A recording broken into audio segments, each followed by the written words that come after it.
My name is Warren Lucas and I am an exercise scientist at the Medical Research Council, which is where we are at the moment, and I'm currently doing my PhD in exercise science at the University of Cape Town. My PhD is focused on the therapeutic use of exercise for young patients who have substance use disorders, and the reason I've chosen to do this type of research is because we've seen that within every year there are numerous amounts of readmissions to treatment centers. The question that came up for me was, how do we help young people stay in remission or in recovery from substance use disorders without needing to be readmitted so quickly? In psychology, we've got this phenomenon called the revolving door phenomenon. And what this means in the health sector is that as soon as a patient with chronic illness leaves the health facility, they return to the health facility very quickly because they're not able to manage their illness or their disease outside of the healthcare system. So a big question about coping skills, physical activity, likes and dislikes, and the needs of the youth has come up in this research. When I had the opportunity to look back from 2019 all the way to 2009 on the admission data that we've seen at our treatment centers across South Africa, we've seen that around 20.5% of young people aged between 15 to 34 have re-accessed treatment. Not for the first time, not for the second time, not for the third time, but more times that we can count. This is a big problem because the burden on the treatment centers or the health sector is becoming bigger and bigger because substance use is becoming bigger and bigger every year. Some of the main substances that young people aged between 15 to 35 tend to use is predominantly cannabis, or also known as dacha or marijuana. And we've also seen that the second most frequent primary substance of abuse is alcohol. The third most frequent primary substance of abuse is methamphetamine, and the fourth highest primary substance of abuse is heroin. Yeah, so these are the current frequent primary substances of abuse admitted by patients when they access the treatment centers.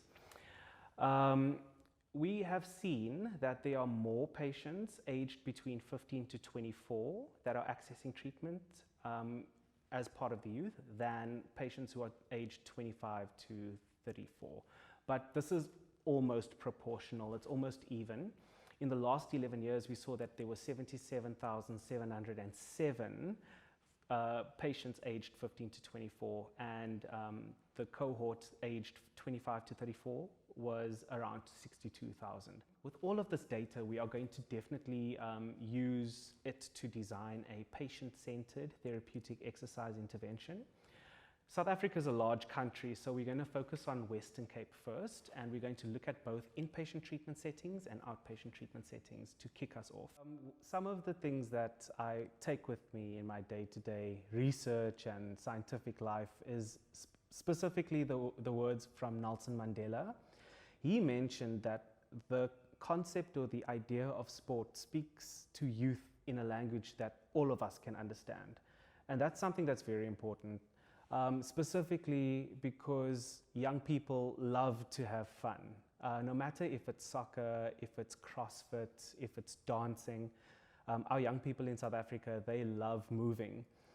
So this is one of the reasons why I thought that exercise would be an excellent intervention to help treat substance use disorders. One of the perks or the benefits of exercise, or some of the perks and benefits, are that exercise releases these feel-good hormones in the brain. These are called endorphins, and oftentimes if somebody's got a drug problem or a substance use issue, they have reduced serotonin or reduced dopamine, and exercise just speeds all of that up, and it helps to have any of its participants feel some kind of reward while they're doing it. They start to feel good, they start to make social connections and friends. Maybe they are better friends than those that they did drugs with in the past. They start to feel physically healthy and emotionally healthy. A lot of substance use problems emanate or start because of some kind of trauma or some kind of an emotional issue. And sport is really one way that we can use as a vehicle to achieve overall health. I do a lot of work in sport for development, and I also do a lot of work in the fitness industry. At the moment, I'm the National Operations and Academic Manager for the International Fitness Academy, and I run my own non-profit organization called the Youth Network for Sport Development and Peace. Science is our best kept secret, and I don't think that we talk about it enough, especially when it comes to what the benefits are of physical exercise for non-communicable diseases and mental health. So this is some of the reasons we're trying to destigmatize and demystify science so that people know it's accessible.